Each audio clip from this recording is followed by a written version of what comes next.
तर जय शिवराय भावांनो, करूया पुन्हा नवीन ब्लॉकला सुरुवात. वाघ सकाळ सकाळी गावात आला. गावात आल्यावर वाघ चौकात गेला तर आबा गाडीला ऑइल करत होता. मग तिथनं पुढे वाघ फिल्टरवर गेला. पोरं बसले होते लुडो खेळत, मग वाघ पण लुडो खेळत बसला. तर दाजींचा कॉल आला. दाजी म्हणले आपल्याला मिरजगावला जायचंय. मग दाजी आणि वाघ निघाले मिरजगाव दिशेने. तर मग आम्ही पोहोचलो कर्जतमध्ये. दाजींना म्हणलो आता काहीतरी पोटाचं बघू, काहीतरी खाऊया. मग दाजींनी वाघाने नाश्ता केला. मग वाघाचा आणि दाजींचा नाश्ता झाला. दाजींना म्हणलो बिल द्या. मग वाघ आणि दाजी निघाले मिरजगावच्या दिशेने. दाजींचं थोडं काम होतं, दुकानाचं मटेरियल आणायचं होतं मिरजगावमधनं. तर आम्ही पोहोचलो दुकानामध्ये. दाजींनी मटेरियल वगैरे बघितलं, मटेरियल घेतलं. मग आम्ही एका छोट्या हत्तीमध्ये मटेरियल ते लोड केलं. तिथनं पुढे गेलो आम्ही साई मशिनरीजमध्ये.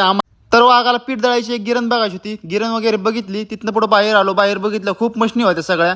तर मिरजगावमध्ये सगळ्यात मोठं आणि होलसेल साई मशिनरीचे दुकान आहे. तिथनं पुढे मग आम्ही निघालो कर्जतच्या दिशेने.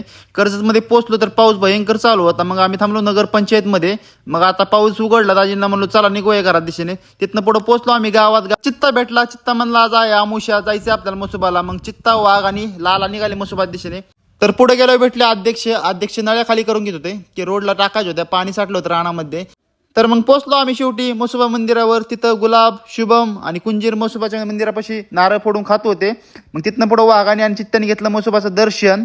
त्याचबरोबर आमचे बंधुराज आणि निलेश कांबळे सुद्धा तिथं दर्शनाला आले होते. मग तिथनं पुढे वाघ घरी आला. घरी आल्यावर वाघाचं काम चाललं होतं जिना भरायचं. वाघाने गाड्यांना सांगितलं जिना फास्ट भरून घ्या, कारण की पावसाचं वातावरण आहे. तिथनं पुढे वाघ गेला भिगवणला गेला तुळजा बिर्याणीला. वाघाने खाल्ली बिर्याणी. तिथून पुढे गेलो संजीवनी आईस्क्रीम शॉपमध्ये. गेलो मित्रांसोबत थोडे गप्पा मारल्या, रबडी वगैरे घेतली. तिथून पुढे गेलो सलून मध्ये, केस वगैरे कापली. चला भेटूया पुन्हा नवीन ब्लॉग मध्ये. जय शिवराय.